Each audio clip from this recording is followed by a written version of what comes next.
ঢাকনা খুললেই যদি এরকম একটা পিৎজা বের হয়ে আসে তাহলে আর পিৎজা খেতে বাইরে যেতে হবে না। আর আজকের পিৎজাটা তাওয়াতে বানানো, এতটা সহজ। আর সেই সাথে এই টাইপের খাবারগুলো যদি একটু বাসায় বানানো যায় তাহলে জীবনটা একটু বাঁচে। 2 কাপের মতো ময়দা নিয়ে নিচ্ছি আর 1 টেবিল চামচ চিনি দিয়ে দিচ্ছি। সাথে দিয়ে দিচ্ছি 2 টেবিল চামচ গুঁড়া দুধ। 2 কাপ ময়দার জন্য 2 টেবিল চামচ গুঁড়া দুধ আর 1 টেবিল চামচ চিনি। 1 টেবিল চামচ দিয়ে দিচ্ছি ইস্ট। ইস্টের পরিবর্তে এখানে চাইলে টক দই দিতে পারেন। আর দিয়ে দিচ্ছি স্বাদ মতো লবণ। শুকনো উপকরণগুলোকে একবার মিশিয়ে নিচ্ছি। তারপর এখানে এই ডোটা করতে আমি নিয়ে নিচ্ছি কুসুম গরম পানি, তাহলে ইস্টটা অনেক তাড়াতাড়ি অ্যাক্টিভ হয়ে যায়। ভালো করে নেড়েচেড়ে মিশিয়ে নিচ্ছি আর এখন হাত দিয়ে ভালো করে মথে একটা সফট ডো বানাতে হবে। এরকম একটা সফট ডো হয়ে গেছে। আর এই ডোটাকে আমরা রেস্টে দিয়ে দিব যতক্ষণ না এটা ফুলে ডবল হয়ে যাচ্ছে। ভালো করে মথে নিতে হবে। এটা আমরা রেস্টে দিয়ে দিচ্ছি। আর ততক্ষণে পিৎজার জন্য চিকেনের পুর রেডি করে নিচ্ছি। প্যানে নিয়ে নিচ্ছি 2 টেবিল চামচ সয়াবিন তেল আর সাথে দিয়ে দিচ্ছি কিউব করে কেটে নেওয়া একটার মতো পেঁয়াজ। পেঁয়াজটা তেলের সাথে একটু ভেজে নিচ্ছি।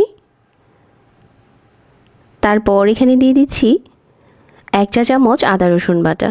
আদা রসুন বাটাটাও তেলের সাথে একটু ভেজে নিয়েছি।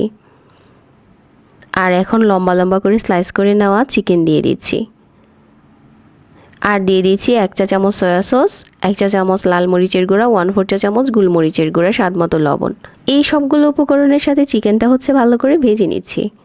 আর এখানে কোনো রকম পানি লাগবে না, শুধু ভেজে নিলে হয়ে যাবে। ময়দার ডোটা ফুলে ডবল হয়ে গেছে। এখন এখানে যে পরিমাণ ডো আছে এটা দিয়ে 2টা পিৎজা হবে। এরকম লম্বা পাতলা করে বেলে নিচ্ছি। যে ট্রেতে পিৎজাটা বানাবো আগে থেকে ফয়েল দিয়ে দিয়েছি।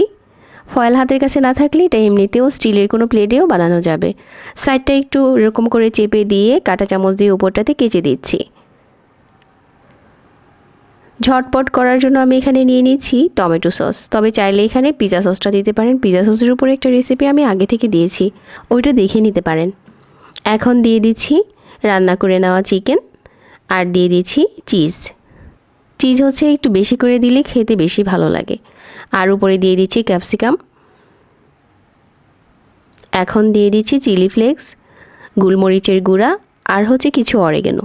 সবগুলো উপকরণ দিয়ে দেওয়ার পর এই ট্রেটাকে তাওয়াতে বসিয়ে দিয়ে প্রায় 20 মিনিটের মতো বেক করে নিয়েছি। অবশ্যই তাওয়ার উপরে এভাবে করে বসিয়ে 20 মিনিট বেক করে নিলে এরকম ফুলে ডবল হয়ে যাবে। আর ঢাকনা খুললে এখন আমাদের পিৎজা রেডি। আর এটা গরম গরম পরিবেশন করেছিলাম, খেতে দারুণ মজার ছিল।